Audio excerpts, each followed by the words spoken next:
Hey guys, JH. Welcome to the practice tee.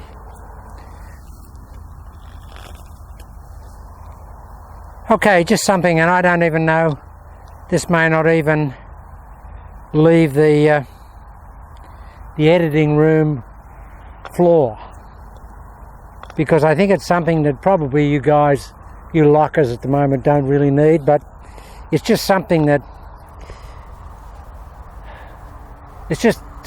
I'm so enamored with relative to the general dynamics of a person's golf swing that I just thought I'd try it in channel lock. And we had an extraordinary event here yesterday afternoon, and an extraordinary period where I had this process going in the channel lock golf swing. And guys, what it is in real terms is applying the Count Yogi dynamics, swing dynamics, with the channel lock protocol. Now, I'm the biggest fan of Yogi, I think probably of anybody. I just think he would have been the most extraordinary addition to the world scene of golf had he been allowed to compete. Because no question, he had a golf swing that was unique, and it was a golf swing that lasted until he died. Never changed. At 78, 80 years old, he could still hit the ball 300 yards, and the swing looked the same. And in his heyday, he could hit it 400 and plus yards. I think he had a hole-in-one of 420. And back in the early 40s, guys, with those old golf clubs and those old balls. Sam Snead told me that Yogi, when he wanted to be, was 100 yards past him. He said most time he could just hit it 80 yards past me easy. But if he wanted to, he could hit 100 yards past me. So when it comes from that guy, and both he and Byron Nelson both said that nobody could strike the ball like, for consistency and accuracy and power, that Yogi did, because Yogi just never missed a shot. And what did Yogi have that made him unique? Well, he had, and you've seen my other Yogi videos, it was called the Infallible Mental Routine. And that meant that, guys, he did precisely millisecond perfect, exactly the same thing every time he hit the ball. And I mean millisecond perfect. It was the same protocol. It never changed. And he worked that out very early in the development of the Yogi swing. And when he got it, he never changed it. And that was that he did everything exactly the same. We endeavour to do everything the same, but we never do. We don't even get remotely close. And that is the reason that I put together channel lock, because I wanted to give us something that was exactly the same every time. And I think, applied correctly, channel lock can be that. But it'll never be Yogi dynamics or Yogi protocol, because it was unique. But guys, what I applied in channel lock was this. In conventional channel lock, we get in here, we do our duck drinking, we just set in here, and we just take the club back and bring it through. Now, that's the first shot of the day, but for all intents and purposes, there's nothing wrong with that. But that, guys, has nothing like the power and the flow dynamics that Count Yogi had in his golf swing. I mean, nothing like it. And what I'm about to show you, you'll probably say, it doesn't look that much different, JH. But I can tell you guys, it feels demonstrably different. Now, what Yogi did was, I mean, his protocol was that his protocol was this, whereas I do this, in my address, I get there and then I move in here, then I cock and then I go. What Yogi did was, Yogi took his grip like this, he held the club in that position there, he looked down the leading edge, and he got that leading edge in his mind to just point at the target where he wanted to go. And then all he wanted to do was put that down behind the golf ball, move into the golf swing, get it going, and then hit what he termed up the arrow line of flight. Now, Yogi did this in his golf swing. Yogi hit up on everything. Every single shot he hit up on his putting, everything. But basically, this was his golf swing. in an abridged version. That was his golf swing. He wanted to do that. And that's why he got so much incredible power. And if you looked at Yogi, some of those old videos of his coming down, there was none of this with Yogi. He was very wide because he was trying to get this going. He was trying to get that going in the golf swing. He didn't want to do this. Didn't want to jam it in here. He wanted to get this hinge going so he could get it into the ball so he could fire the club up. And if you look back on the One Atomic Golf channel, there's a lot of stuff on there. Back sort of 18 months ago, 2 years ago, on my take on Yogi. But we were just fooling around yesterday, and someone who was here said, how would Yogi mechanics be in this? And I said, well, I haven't tried it. I did a little bit, but not much. So I actually put it into play, guys. And what it is this. This is what Yogi did. I won't do the Yogi setup because I'll do the channel lock setup. But once Yogi was here, he went. There was no delay over the golf ball, not a millisecond. And if you look at those early videos, you'll see it is millisecond precise. And I've timed it, and it is millisecond precise. It's extraordinary.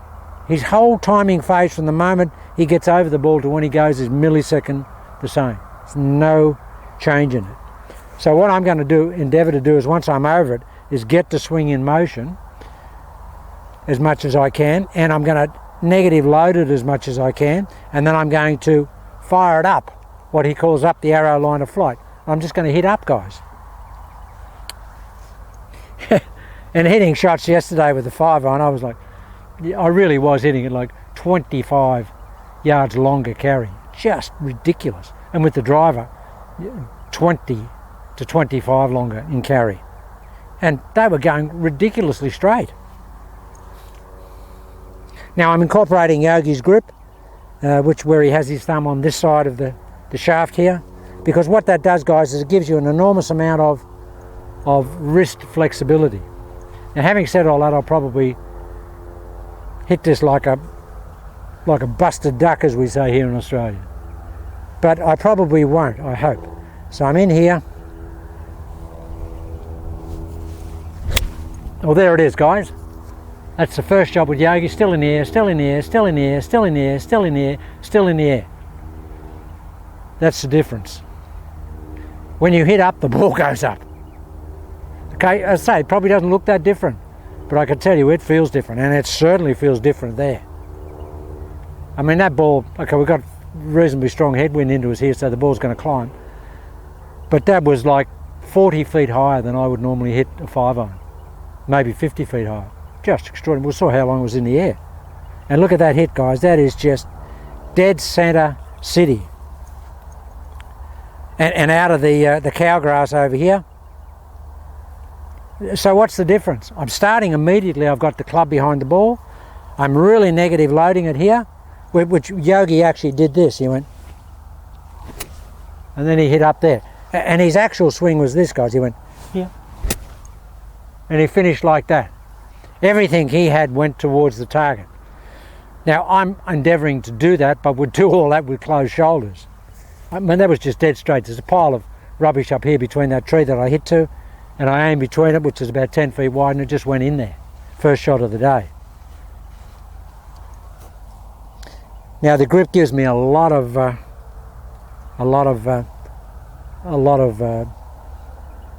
wrist hinge.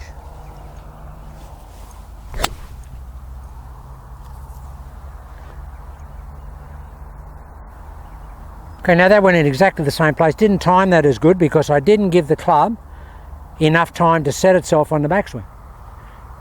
You've got to really give the club its head on the backswing. Just let it go. No need to rush it.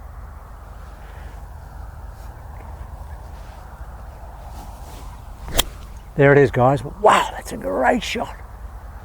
My goodness.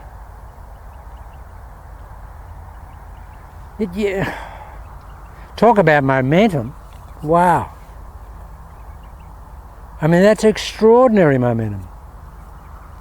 What's it feel like? It feels like a big flip, a big up flip. That's what it feels like.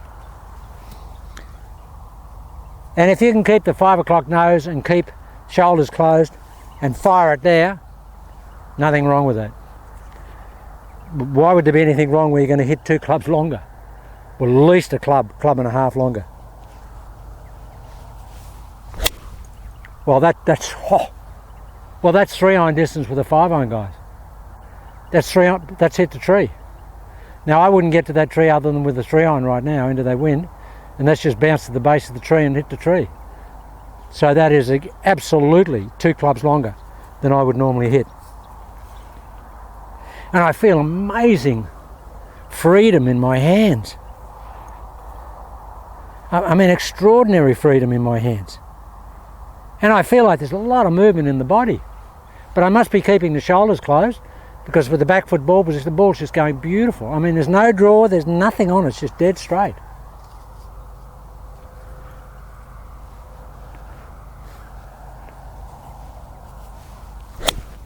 And there's another one. Wow! Still in the air, still in the air, still in the air, still in the air, still in the air, still in the air, still in the air. Yeah, guys. And look at that for contact.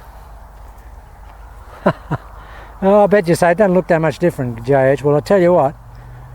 It's got to be 8 mile an hour faster with clubhead speed. It has to be.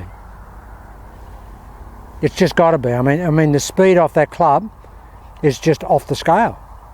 It has to be, because the ball's going so far. But see how quick I get onto it. I'll get on with it as soon as I get over the ball.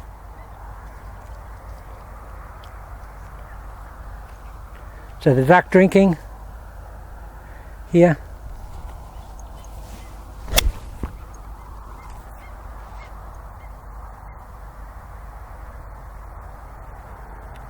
That was about 85%. Of course,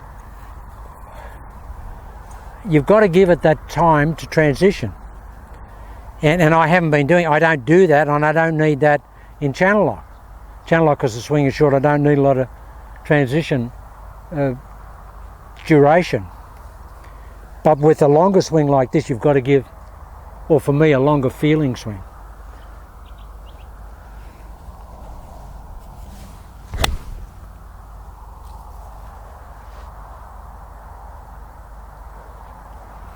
The ball would never go left, guys.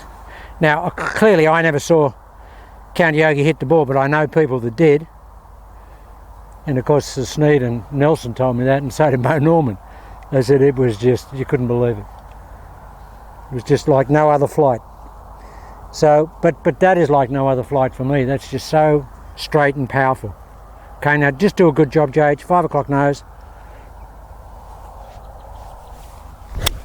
There it is. Now that was a big high draw, but when I say draw, for me, 2 yards, 3 yards, not a slinger, just a big high. The wind is coming a bit right to left, but that went so high, maybe the wind just did get it, but that was just motoring. And guys, you know, as yesterday's videos, I'm hitting out of the crabgrass here, and as we know with channel lock, if it has a problem, it's on the ball level very early. If the grass is long, it picks up the grass. Small trade-off for such a good process, I think. Okay, let's see if we can really do a good job. 5 o'clock nose and get it going early.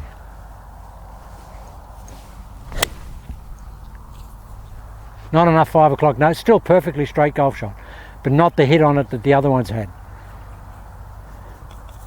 Nothing wrong with the shot. Longer than my normal shot, but not as ultra long like those other ones were, because I had more duration time in the setting the club at the top of the swing.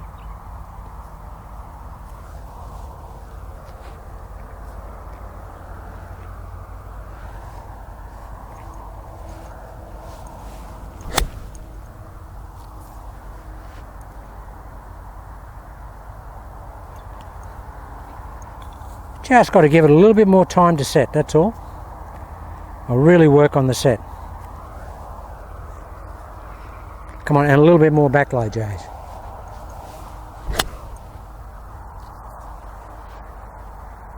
Everything was good there, but not enough 5 o'clock nose. Still went straight, but not the power that those other shots had.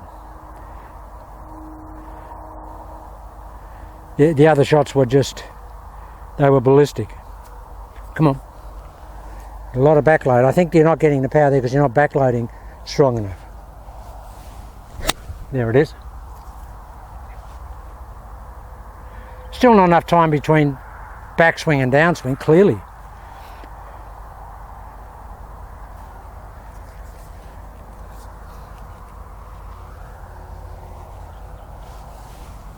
There's the time. There's the time. Wow, guys.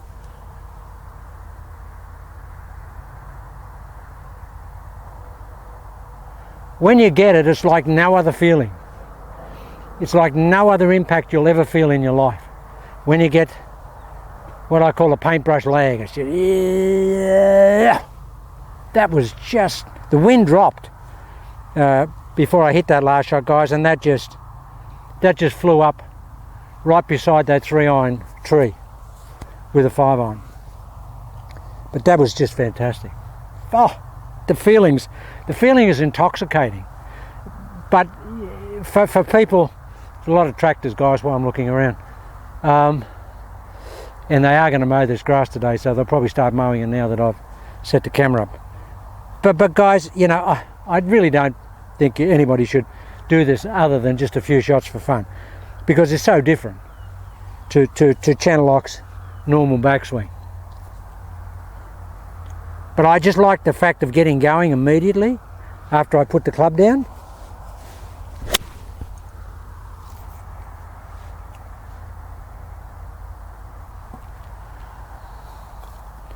I don't think there's anything wrong with that, and I guess a bit like Mo Norman. Mo Norman was very similar, and I asked Mo why it was always so quick over the ball. He said, it just never gives me a chance to second guess myself. And of course I never had the chance to ask Count Yogi that, but people that I know, and somebody I know that went and had a lesson with him back in the 70s. And that was a guy that really, very intelligent guy, never ever stated anything other than exactly what it was, and he said it was extraordinary. To see Yogi hit the ball dead cold was just off the scale. He charged my buddy $1,500 for a lesson back in the you know, either mid 70s or late 70s, and he said to him the last day for the $1,500 on a putting green, and Yogi said to him, pick any hole on this putting green here, and if I don't get it in, you don't have to pay for the lesson. And my mate thought, you've got to be kidding. And it was a putt about 30 feet. And my mate said Yogi hadn't putted to it. And Yogi got over straight, he said, that hole? And he went, whoosh. And as soon as the ball had only gone 10 feet, he said, well, I gave you a chance, didn't I? I had his hand out because he knew the ball was going in the hole. And Leon said it went in the hole. And he said, I was just couldn't believe it. And he said he did that.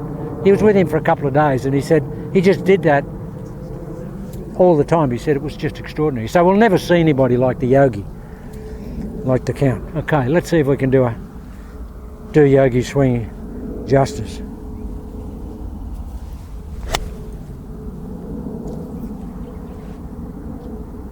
No, you've got to give yourself more time to transition, JH. Come on. You know what it's like, you know what it feels like. And you know you want that feeling. You want that feeling. Come on. That's the feeling you want. Wow.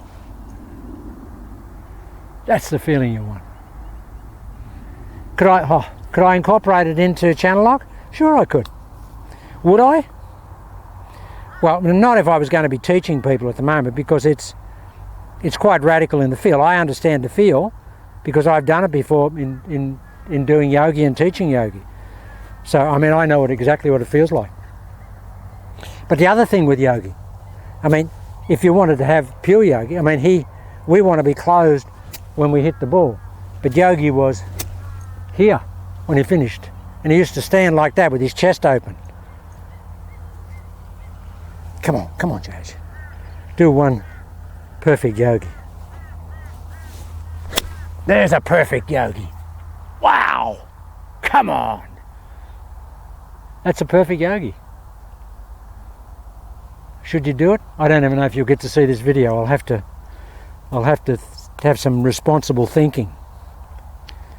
Have some responsible thinking. Come on, we've got to do a yogi drive.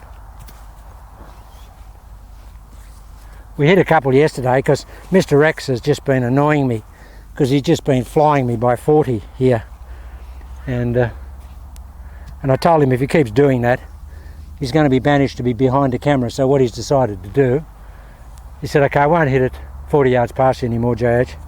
What I'll do is I'll hit from 40 yards further back. Is that all right?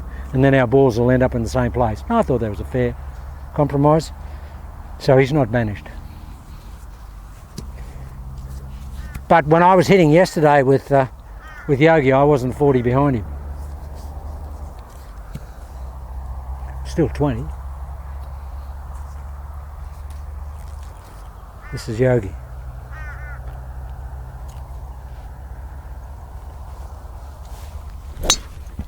Come on, baby, just keep going forever and ever and ever. That's the best drive I've ever hit from this position up that fence line, ever. Okay, you probably won't see a lot of difference in it, but it feels so different. It feels like this. It feels like that, and then that, and then that. That's what it feels like. And of course with Yogi, when you saw Yogi around the green, and he was pitching the ball, and he used to just pitch it, just if he didn't pitch it in the hole, it was just that close. But this was Yogi pitching the ball. So we could do a channel like Yogi. Here he is here. That's Yogi. Throws the club up there. You can't believe how straight and good that shot was. Throws it here. In here. Up. Shoulders are still closed. Here.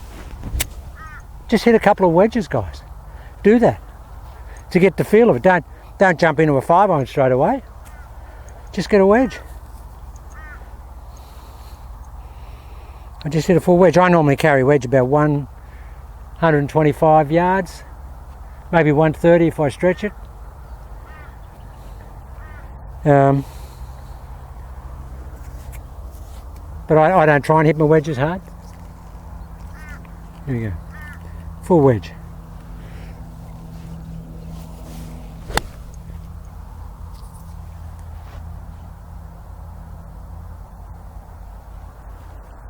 What scares you is how much velocity you get with a short club. I mean, that just felt like a 5-iron in terms of the speed it was going.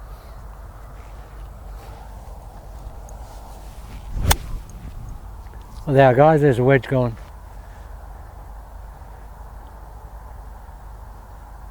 Into that wind.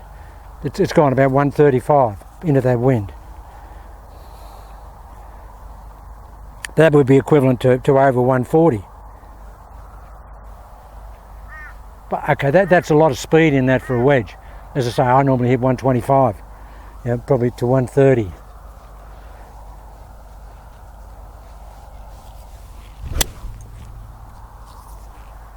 How'd you like to have that freedom in a wedge swing? Wow. Okay, guys, I don't know if you'll see that, but that's Yogi Lock. I'll have to think about the responsibility of doing something like that and getting people going off on tangents. But it's just a bit of fun. And there's a lot more to it than what I've alluded to today. So I'll think about it and whether I post it or not.